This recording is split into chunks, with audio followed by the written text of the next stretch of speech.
የዓለም የፖለቲካ ትኩሳት ማዕከል ከሆነው ከፍልስጤምና ከእስራኤል ግጭት ጋር የተያያዘ አንድ አስገራሚ ዘገባ ወደ ኢትዮጵያ መጥተዋል። በአሜሪካ በኩል የተቀሰቀሰው የጋዛ ጉዳይ የኢትዮጵያን በር አንኳኩተዋል። ይህ ጉዳይ ኢትዮጵያ ከዚህ ቀደም ከነበራት የሰላም ማስከበር ተልዕኮዎች በእጅጉ የተለየና ከባድ ፈተናን ይዞ የመጣ ነው ተብሏል። ከፍተኛ የአውሮፓ ውስጥ አዋቂ ምንጮችን ዋቢ በማድረግ ታይምስ ኦፍ እስራኤል ያሰራጨው ዘገባ እንዳመለከተው የአሜሪካ የውጭ ጉዳይ ሚኒስትር የሆኑት ማርኮ ሩቢዮ ለጠቅላይ ሚኒስትር ዶክተር አብይ አህመድ ጥያቄ አቅርበዋል።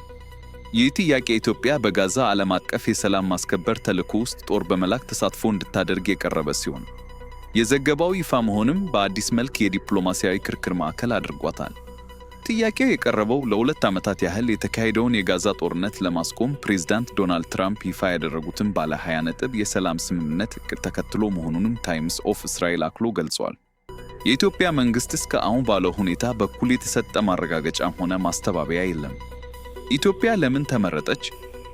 ኢትዮጵያ በአፍሪካ ሀገራት የሰላም ማስከበር ተልዕኮዎች ውስጥ ከፍ ያለ የተሳትፎ ታሪክ ያላት ሀገር ናት። ታይምስ ኦፍ እስራኤልም ኢትዮጵያ በበርካታ የአፍሪካ ሀገራት ግጭቶች የሰላም ማስከበር ሂደት ውስጥ እንደ ሶማሊያ፣ ሱዳን፣ ሩዋንዳ እና በሌሎችም ሀገራት ሰፋ ያለ ልምድ ያላት መሆኗን አመላክቷል። ነገር ግን የጋዛ ጉዳይ ለየት ያለ እና ከባድ ኃላፊነት ያለው ነው። የዓለማችን ረጅም የግጭትና የጦርነት ታሪክ ያለው የዓለማችን ክፍል ሲሆን የጦርነት ታሪኩም ውስብስብና የበርካቶች ብሔራዊ ፍላጎት ወይም ናሽናል ኢንተረስት ያለበትም ነው። በዚህ ውስጥ የሰላም ማስከበር ተልዕኮን መረከብ እስከ ዛሬ ከነበሩት ኃላፊነቶች በእጅጉ የከበደ ኃላፊነት ነው ማለት ይቻላል። ይህ የሰላም ማስከበር ጥሪ የቀረበው የሰላም ቦርድ ወይም ቦርድ ኦፍ ፒስ በመባል የሚጠራ አካል ከተመሰረተ በኋላ ነው። ይህ የሰላም ቦርድ የተመሰረተው የተባበሩት መንግስታት የጸጥታው ምክር ቤት ኖቬምበር 17 ቀን 2015 ዓ.ም ባሳለፈው ውሳኔ መሰረት ነው። የዚህ ሰላም ቦርድ ዋነኛ ዓላማ በጋዛ ምድር ቴምፖራሪ ኢንተርናሽናል ስታብላይዚንግ ፎርስ የሚል ስያሜ ያለው ዓለም አቀፍ አረጋጊ ኃይል እንዲቋቋም ማድረግ ሲሆን የበላይ ጠባቂውም ፕሬዝዳንት ዶናልድ ትራምፕ መሆናቸው ተነግሯል። ለዚህ የሰላም ማስከበር ተልዕኮ በጠቅላላ 20,000 ጦር ያስፈልገዋል። እንደ ታይምስ ኦፍ እስራኤል ዘገባ ጥያቄው ለ70 ሀገራት የቀረበ መሆኑን የዎል ስትሪት ጆርናል ዘገባ ያመለከተ ሲሆን ኢትዮጵያ ከነዚህ ሀገራት መካከል አንዷ ሆናለች። ለኢትዮጵያ የቀረበው ጥያቄ የሰው ኃይልን የሚመለከት ነው። ከዚህም በተጨማሪ የትራምፕ አስተዳደር በጋዛ ይሰፍራል ብሎ ላሰበው ጦር ወጪን ጭምር ቃል የማስገባት ሥራ ውስጥ የገባ ሲሆን በገንዘቡ በኩል ረብጣ የፔትሮ ዶላር ሀብትን የሚያንቀሳቅሱት እንደ ሳውዲ አረቢያ እና የተባበሩት አረብ ኤምሬት ያሉት ሀገራት ኃላፊነት ተጥሎባቸዋል።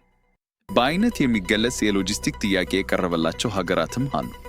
የሰላም አስከባሪ ኃይል እንዲልኩ ጥሪ ከቀረበላቸው ሀገራት መካከል ብዙዎቹ ፍላጎት አለማሳየታቸውን ታይምስ ኦፍ እስራኤል አመልክተዋል።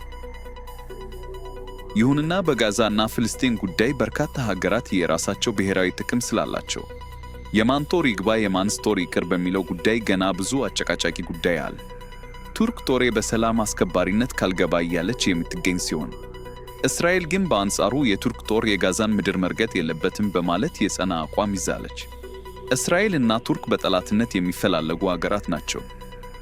ቱርክ የእስራኤል ጠቅላይ ሚኒስትር እና ሌሎች 36 ባለስልጣኖቻቸው በጋዛ ለፈጸሟቸው ወንጀሎች በቁጥጥር ስር ውሎ ለፍርድ መቅረብ አለባቸው በማለት የቱርክ ባለስልጣናት ላይ የእስር ማዘዣን ያወጡበት ሁኔታም ታይቷል። በዚሁ የጋዛ ዓለም አቀፍ የሰላም ማስከበር ተልዕኮ ውስጥ ገና ሌላ ያልተቋጨ ከባድ የቤት ሥራ አለ። ይህም በጋዛ የሰላም አስከባሪ ጦር የሚገባ ከሆነ ሁለቱ ተፋላሚ ኃይሎች ማለትም እስራኤል እና ሐማስ አስቀድሞ መስማማት ያለባቸው መሆኑ ነው። እስራኤል የአዎንታዊ ፍቃዷን ገልጻለች።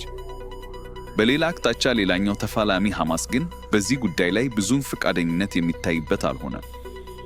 ሐማስን ለማሳመን ገና ጠንከር ያለ ዲፕሎማሲያዊ ጫና ያስፈልጋል። በጋዛ የሚገባው ጦር ዓላማው ምንድነው በሚለው ላይ የሚነሱ ጥያቄዎች አሉ። የቀድሞ ፕሬዝዳንት ዶናልድ ትራምፕ የሁለተኛው ዙር ምርጫ አሸንፎ የመጀመሪያው አንድ ወር ቆይታቸው ጋዛን በተመለከተ አወዛጋቢ ሐሳብ ይፋ አድርገው ነበር። ይህ ዕቅድ ጋዛ የሚኖሩ 2.1 ሚሊዮን የሚሆኑ ፍልስጤማውያን ከቦታው እንዲነሱ ተደርገው ወደ ተለያዩ ሀገራት እንዲበተኑ ይደረግና ጋዛን አሜሪካ ትወስዳለች የሚል ነበር። ይህንን ጉዳይ በተመለከተ ዓለም አቀፍ ደረጃ አረቦች ብቻ ሳይሆኑ አውሮፓውያን ሳይቀሩ በጥብቅ ተቃውሞታል። በወቅቱም ተቀባይ ሀገራት ተብሎ ስማቸው ሲነሱ ከነበሩት መካከል አንዷ ኢትዮጵያ ተደርጋ ተነስታም ነበር። ይህ የጋዛ ሰላም ማስከበር ተልዕኮ የመጣው እስራኤል ፍልስጤምን ጠቅልላ መዋጥ የፈለገችው ቱ ስቴት ሶሉሽን ከሚለው ስምምነት ውጪ በሆነ መልኩ ነው። ቱ ስቴት ሶሉሽን የሚባለው ዕቅድ እስራኤል እና ፍልስጤም ሁለት ድንበር የሚጋሩ ሉዓላዊ ጎረቤት አገራት ሆነው የሚኖርበት ሁኔታ እንዲኖር መግባባት ላይ ተደርሶ የነበረ መሆኑ የሚታወስ ነው። ይህንን የኔታንያሁንና የትራምፕን ዕቅድ በተለይ እንደ ፈረንሳይ እና ዩናይትድ ኪንግደም ያሉ አውሮፓ ሀገራት አጥብቀው መቃወማቸው፣ ካናዳ እና አውስትራሊያ ሳይቀር መሞገታቸውና በውጤቱም በርካታ ሀገራት ለፍልስጤም ሀገር ዕውቅና መስጠታቸው አሜሪካም ሆነች እስራኤል ከቀደመው አቋማቸው እንዲያፈገፍጉ አድርጓቸዋል። በነገራችን ላይ ከእስራኤል ጋር በተያያዘ የተባበሩት መንግስታት የሰላም አስከባሪ ጦርን ስትልክ ይህ የመጀመሪያው አይደለም። የዩኤንዲሲ ዓመተ ምህረት ኢንጅመንት ኦብሰርቨር ፎርስ የተባለ ኃይል በ1974 ዓ.ም በእስራኤልና ሶሪያ መካከል እንዲገባ ተደርጎም ነበር። አሁን እየተነሳ ያለው ጥያቄ በፍልስጤም ይሰፍራል በተባለው የተባበሩት መንግስታት ዓለም አቀፍ የሰላም ተልዕኮ ውስጥ ባሉት ጊዜያት ውስጥ በጋዛ ምን ይከናወናል የሚለው ነው። ውድ አዲስ ዜና ተከታታዮቻችን፣ በዛሬው ዝግጅታችን ባደረስናችሁ መረጃ እንደተደሰታችሁበት እና ጠቃሚ መረጃ እንዳገኘችሁበት ተስፋ እናደርጋለን። የዛሬው በዚሁ አበቃን።